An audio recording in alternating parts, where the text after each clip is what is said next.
Welcome friends. तो in today's video हम जो है क्या डिस्कस करेंगे यहाँ पे पैरासीटामोल, ठीक है, जो कि फीवर में मोस्ट फ्रिक्वेंटली यूज़ करे जाने वाली यहाँ पे ये मेडिसिन होती है। So without wasting any time let start. ठीक है, तो हमारा आज का टॉपिक क्या है यहाँ पे पैरासीटामोल। इसका जो है आपका केमिकल नेम क्या हो जाएगा यहाँ पे एसिटामिनोफेन। ठीक है, यहाँ पे बेसिक ओवरव्यू हम देखेंगे। देखिए क्लास की बात करें तो यहाँ पे ये किस क्लास की ड्रग है, तो ये क्या है, एक तरह की नॉन ओपोइड यहाँ पे एनाल्जेसिक है।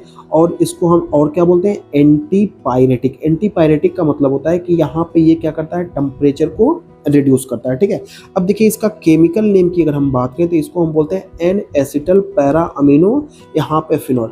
और यहाँ पे कुछ ब्रांड नेम होते हैं जिसके ब्रांड के अंतर्गत जो है हमको ये मिलती है। ठीक है, होता तो पैरासीटामोल ही, लेकिन इसको जो डिफरेंट कंपनियां हैं वो अपना नाम देके यहाँ पे सेल करती हैं। तो सबसे पहला नाम है आपका यहाँ पे कोरोसिन, जो कि मोस्ट फ्रिक्वेंटली जो है यूज़ की जाती है। यहाँ पे कालपॉल हो गया, ठीक है, उसके बाद टेनोलॉल हो गया जो कि यूएस में मोस्ट कॉमनली यूज़ की जाती है। उसके साथ यहाँ पे पेंडेलॉल हो गया। ठीक है, तो ये सब जो है क्या है यहाँ पे है तो पैरासीटामोल। ठीक है, इनका कंपोजिशन क्या है यहाँ पे एन एसिटल पैरा अमीनोफिनॉल है, लेकिन इनको ब्रांड नेम से ये बेचा जाता है। ठीक है, उसके बाद हम बात करेंगे इसका मैकेनिज्म ऑफ एक्शन क्या होता है। ठीक है, सबसे पहले ये क्या करती है, इनहिबिट करती है। किसको इनहिबिट करती है, यहाँ पे जो प्रोस्टाग्लैंडिन यहाँ पे सिंथेसिस होता है, कहाँ पे, यहाँ पे सीएनएस, डेट इज यहाँ पे सेंट्रल नर्वस सिस्टम में, बाय यहाँ पे वीकली इनहिबिटिंग यहाँ पे कॉक्स एंजाइम।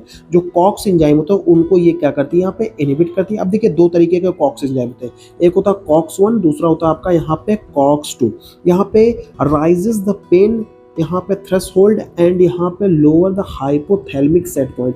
ये क्या करती है, यहाँ पे ये राइज करती है किसको, यहाँ पे प्रेस के पेन का थ्रेशोल्ड। अब मान लीजिए ये कोई, ये ठीक है, ये आपका पेन स्केल है। ठीक है, अब यहाँ पे क्या होता है कि यहाँ पे थ्रेशोल्ड जो है आपका इतना है कि मतलब जो है इतने से यहाँ पर जब तक आ जाएगा आपका, तो ये पेन जो है आपको यहाँ पे फील होने लगेगा।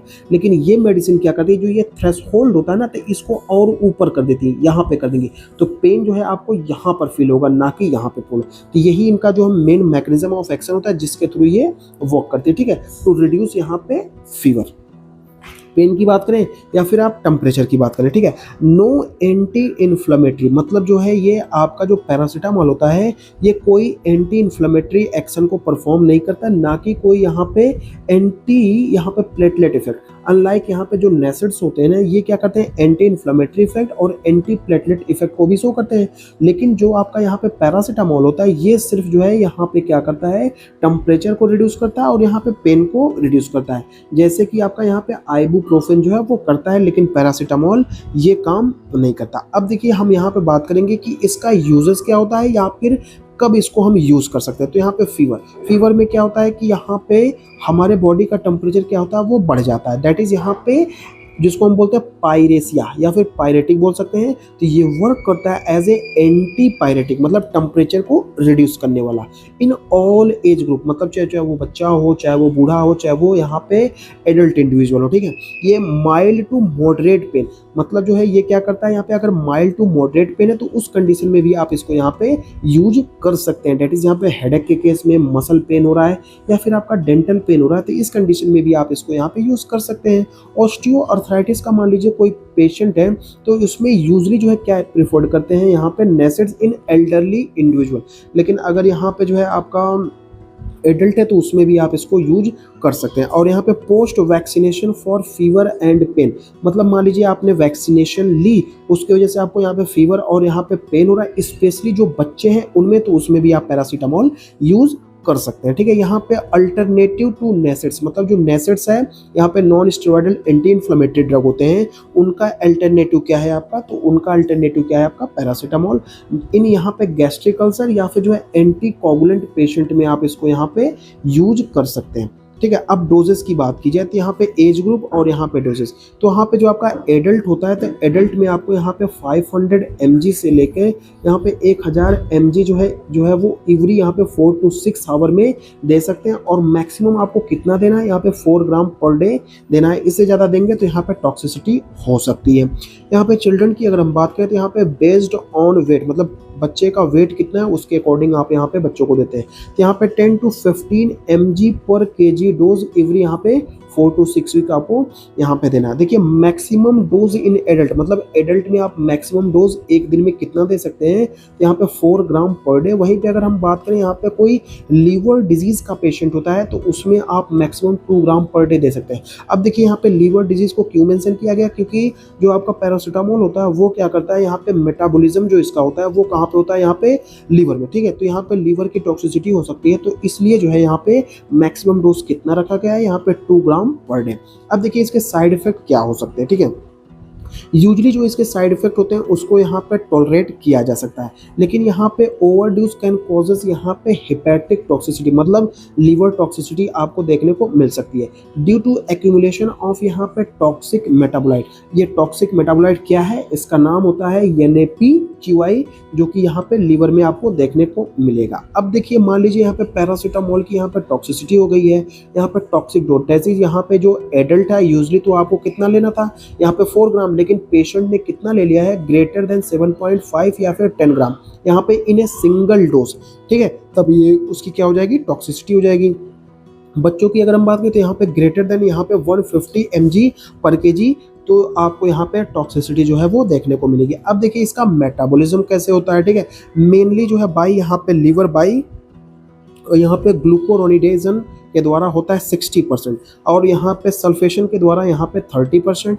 उसके साथ साथ यहाँ पे CYP450 जो कि यहाँ पे NAPQI जो कि एक टॉक्सिक फॉर्म होता है, ये कितने परसेंट होता है, तो ये हो जाएगा आपका 5 to 10%। इसके थ्रू मेटाबॉलिज्म जो है वो होता है। देखिए यहाँ पे NAPQI क्या है, ये डिटॉक्सिफाइड होता है किसके द्वारा, यहाँ पे ग्लूटाथियोन इन दी लीवर, मतलब ग्लूटाथियोन इसको क्या करता है, यहाँ पे डिटॉक्सिफाई कर देता है। अब देखिए कुछ यहाँ पे जो है क्लिनिकल फीचर्स आपको देखने को मिलेंगे जब इसका यहाँ पे ओवरडोज हो जाएगा। तो स्टेज 1 की अगर हम बात करें, जो कि आपको यहाँ पे 0 to 24 आवर्स के बीच में देखने को मिलेगा, इसमें आपको नोजिया देखने को मिलेगा, वोमिटिंग देखने को मिलेगा, और यहाँ पे मैलेज जो है वो देखने को मिलेगा।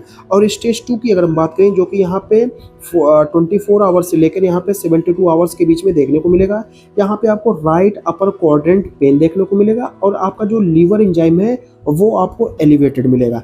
स्टेज 3 की अगर हम बात करें तो इसमें आपको 72 से 96 घंटे के में देखने को मिलेगा क्या, यहाँ पे लीवर फेलियर, उसके साथ साथ कोगुलोपैथी और यहाँ पे इंसेफेलोपैथी भी देखने को मिल सकती है। स्टेज 4 की बात करें तो यहाँ पे 4 से यहाँ पे 14 दिन के आसपास आपको देखने को मिलेगा, या तो इसमें रिकवरी होती है, कभी कभार जो है एडवर्स कंडीशन में या फिर हैवी टॉक्सिसिटी अगर हो गई तो यहाँ पे आपको डेथ भी देखने को मिलेगा। अब देखिए इसका एंटीडोट क्या होता है, तो इसका एंटीडोट क्या है, यहाँ पे N-एसिटिलसिस्टीन, जिसको शॉर्ट फॉर्म में NAC करता है। ये क्या करता है कि यहाँ पे रिप्लेनिश कर देता है किसको, यहाँ पे ग्लूटाथियोन, जो एंड बाइंड करता है किसके साथ, NAPQI के साथ। यहाँ पे most effective if given with in यहाँ पे 8 to यहाँ पे 10 आवर्स, मतलब टॉक्सिसिटी के अगर 8 या 10 घंटे के अंदर आप देंगे तो यहाँ पे ये बहुत ही इफेक्टिव वर्क करता है। देखिए अब यहाँ पे कुछ की पॉइंट की बात करें तो यहाँ पे देखिए ये सेफ होता है किसमें, यहाँ पे कोई लेडी अगर प्रेग्नेंट है तो उस कंडीशन में आपको ये सेफ रहेगा। यहाँ पे preferred analgesic in children and Elder, मतलब इसको प्रीफर्ड किया जाता है एज ए एनाल्जेसिक किसमें, बच्चों में या फिर एल्डर में। यहाँ पे नो रिस्क ऑफ यहाँ पे रीच सिंड्रोम, अनलाइक यहाँ पे एस्पिरिन इन द किड, मतलब अगर बच्चों को आप एस्पिरिन देंगे तो उस कंडीशन में क्या होता है कि यहाँ पे रेस सिंड्रोम का जो है यहाँ पे रिस्क बढ़ जाता है, लेकिन अगर हम पैरासीटामोल को यूज करते हैं तो यहाँ पे रेस सिंड्रोम का कोई भी रिस्क आपको यहाँ पे देखने को नहीं मिलेगा। यहाँ पे ना ही ये क्या करता है, कोई यहाँ पे गैस्ट्रिक इरिटेशन, ना ही यहाँ पे आपको ब्लीडिंग का रिस्क देखने को मिलेगा। अब देखिए ये किस किस फॉर्म में अवेलेबल होता है, तो यहाँ पे ये टैबलेट के फॉर्म में भी, यहाँ पे सिरप के फॉर्म में, यहाँ पे सपोसिटरीज के फॉर्म में भी, और यहाँ पे इंजेक्शन के फॉर्म में भी ये यहाँ पे अवेलेबल होता है। अब देखिए इसको आपको याद करने की ट्रिक, यहाँ पे पैरासीटामोल, डेट इज यहाँ पे पैरा सेफ फॉर यहाँ पे पेरेंट्स, यहाँ पे para kids, para gastric ulcer में, बट नॉट इन यहाँ पे पैरा लीवर, मतलब ये सेफ होता है यहाँ पे पेरेंट्स में, दूसरा आपका किड्स में, तीसरा यहाँ पे आपका गैस्ट्रिक अल्सर में, लेकिन सेफ कहाँ नहीं होता है, आपका लीवर के लिए, ठीक है। अगर आपको कोई लीवर की डिजीज है तो उस कंडीशन में आपको यहाँ पे पैरासीटामोल यहाँ पे यूजली अवॉइड करना चाहिए, क्योंकि इसका जो मेटाबॉलिज्म होता है वो लीवर के थ्रू होता है, तो यहाँ पे आपको क्या करना पड़ेगा, इसको अवॉइड करना पड़ेगा। तो ये था आपका यहाँ पे पैरासीटामोल के बारे में, उसका केमिकल नेम क्या होता है, किस क्लास का है, किस ब्रांड के नाम से आता है, इसका mechanism of action, adverse effect क्या होता है, टॉक्सिसिटी हो जाए तब क्या देंगे, सब कुछ हमने यहाँ पे डिस्कस कर लिया।